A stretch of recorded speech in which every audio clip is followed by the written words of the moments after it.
আজকে দেশি মুরগি দিয়ে আর সিমের ভর্তা দিয়ে জাচ্ছর ভর্তা। চিটাঙের মানুষ বুঝবে যাচ্ছে মানে কি।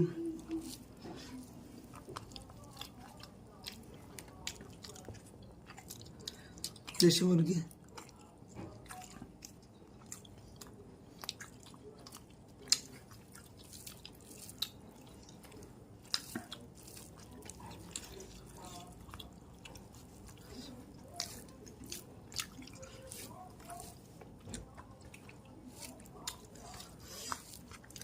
রোজার কালে সিম্পল খানা ভাল লাগে।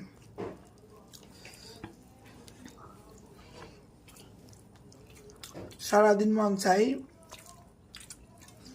এটা খাবো এটা খাবো এটা খাবো, ইফতারের পরে আর মন চায় না কিছু খেতে।